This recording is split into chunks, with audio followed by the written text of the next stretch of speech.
I'm Abby Lafferty, and up next on WVU News, I'll tell you how medical apps could be affecting your next doctor's visit.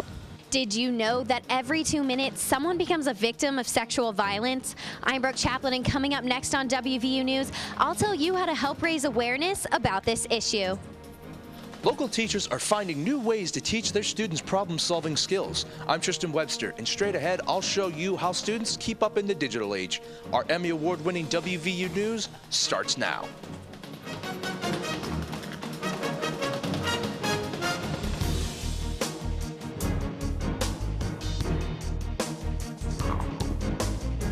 A local elementary school is getting its students involved with today's technology and keeping them informed. I'm Brooke Chaplin. And I'm Jordan Kramer. A new bill is requiring those who apply for government assistance to be drug tested. These stories and more on WVU News, an Emmy Award-winning newscast produced by television journalism students right here at West Virginia University.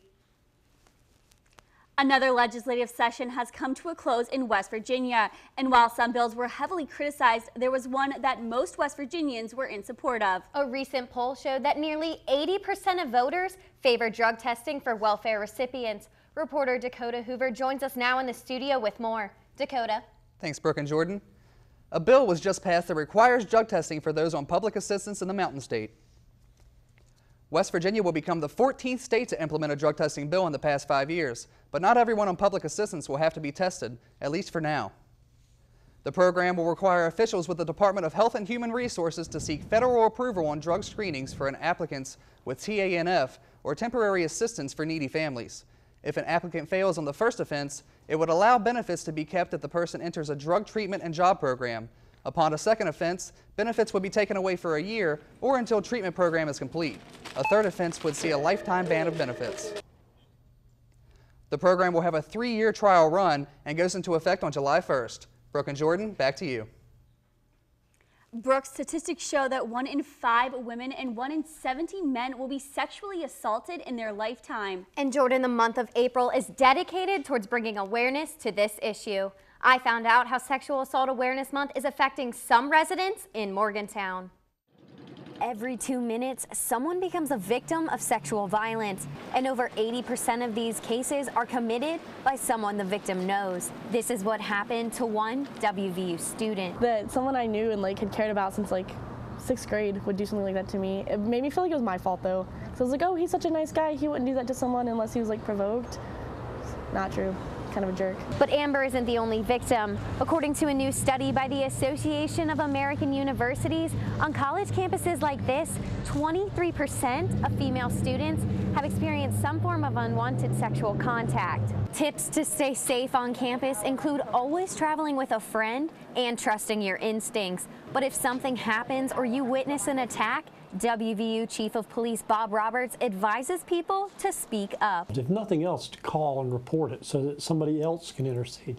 I don't always advocate that people get into situations where violence can erupt, but it is important that you be there to call or to say, hey, you need to come with us, and get people out of harm's way. Informing others is why the month of April is dedicated towards sexual assault awareness. The effort's goal is to inform and educate communities about sexual violence. I think that more people need to be aware about how often this happens and how bad it can be for people. If you would like to get involved in Sexual Assault Awareness Month, visit the website at the bottom of your screen. According to the Department of Justice, there is an average of 300 cases of sexual assault each year. During the month of April, the National Sexual Violence Resource Center encourages people to tweet and post status updates to spread awareness. While social media can help bring awareness to sexual assault, it can also help people dealing with a medical issue. According to industry experts, by 2018, 50% of smartphone users will download mobile health apps. Abby Lafferty joins us now from Social Square with the latest in social media and pop culture news to tell us more. Abby? Medical apps can help people manage their health, promote healthy living, and access information when and where they need it. These technologies are being accessed almost as fast as they're being developed. Have you ever woken up feeling under the weather but didn't have time to go to the doctors? Well, now there's a new app where you simply plug in your symptoms and it can help diagnose you. Nicole Lemke is an active user of medical apps. She says whenever she's sick, she uses them all the time. I get sick a lot, so I like to go on there and look up my symptoms, whether I have a cold or something else going on. I can go on that app and just type in my symptoms real quick and it will come up with different choices of what I have. Consumers now have access to free medical glossaries, information on how medicine can interact with other medications, and so much more, all on the convenience of their phones. With 83% of Americans visiting a doctor's office, just like this one, they come in more prepared thanks to medical apps. Dr. Dorian Williams, a professor and director of student health programs at the WVU School of Medicine, believes that medicine will only evolve with advancing technology. Well, patients are coming in a lot more prepared than they used to be, particularly the younger patients. They do a lot of research on their own before they come in, and then they want to verify their information. It's not unusual now for people to pull out their phone and start asking me questions from the things that they've looked at on their phone. According to imedicalapps.com, the top medical apps to have on your phone are WebMD, UpToDate, and Medscape. The apps are easy to work and require only a few clicks to help diagnose your symptoms. Just click the body part, the symptom, and the possible conditions. Although none of the apps replace a regular doctor's visit, they can help users learn more about their medical issues. We want to stress that using medical apps will not replace a doctor's visit. In fact, CNN reports that medical apps showed the correct diagnosis for patients only 33% of the time, compared to a correct diagnosis by a doctor's visit 85 to 90% of the time. Jordan and Brooke, back to you. Thanks, Abby. With technology always advancing, it's important for educators to keep their students informed and get them comfortable using computers. Reporter Tristan Webster learned more on how local schools are teaching their students about today's technology. Let's get everybody coding so they can see what it's about, type of thing. Studies show that 28% of Americans don't know how to use a computer, but Monongalia schools are determined that doesn't happen to their students. Here at North Elementary, students are learning computer science by writing code. So they basically learn, you know, how to use Microsoft Office, basics of a computer. We're getting into coding and just things like that. Students in Rich Senator's class don't just play games, they learn how they operate by understanding how the code is built in popular games, such as Angry Birds. Students here learn computer science as young as 8, but no matter their age, they all enjoy the class. I think it'll come in handy when we're in college and when we're working as adults. It's really fun because you get to make your own video games, and that's really cool. I like video games a lot. Educators feel computer science classes can teach students essential skills that will help them later in life. It's all about problem solving for me. I think that for them to be able to problem solve, troubleshoot, look at a situation and assess and say, okay, what is not working here and why? With West Virginia being one of 28 states where computer science can count toward graduation, teachers turn to sites such as tinker.com and code.org to prepare their students for the future. Tristan Webster, WVU News, Morgantown. Brooke, did you know that by the time a child reaches the age of 3, their brain has already reached 90% of its adult potential? And there's a local program that helps their development by encouraging children to bond with their parents. Reporter Carolyn Goldstein joins us now in the studio with more. Carolyn. A child's brain develops the most during the first 3 years. It's a time of rapid social, emotional, and motor development skills. The Shack in Morgantown is trying to help child development through their weekly Playgroup. Every Monday and Wednesday, the Shack hosts Playgroup to bring parents and children closer together. Giving families, whether it's the parents and the children, a chance to socialize. It's an environment that gives them the chance to play regardless of the season, and gives people who otherwise would be stuck at home a chance to get out of the house for free. Families can read, sing, participate in open gym, or enjoy a snack, and 50% of the participants are international families. It's very diverse, international, so they get to know other cultures, and they get a chance to socialize with different kids, and it's very nice. It's a very good experience. Children who experience higher levels of parental involvement tend to achieve better grades, better emotional health, and are less likely to exhibit behavioral problems. Playgroup sees on average about 30 children per week, and for parent Jody Richmond, the parental interaction is an added bonus. You get to come out and talk to other people that don't get tired of talking about kids. To register for Playgroup, go to theshack.org.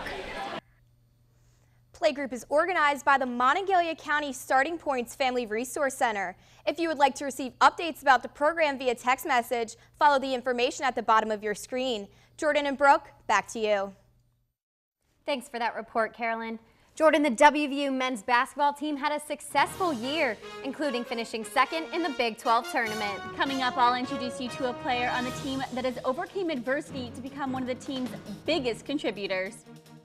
I'm Jordan Kramer, and coming up next on WVU News, I'll tell you about a player who overcame adversity to play the game he loves.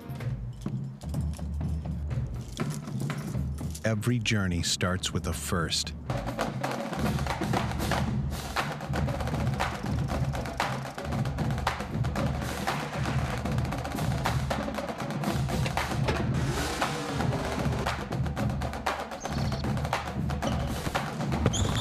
How will you go first?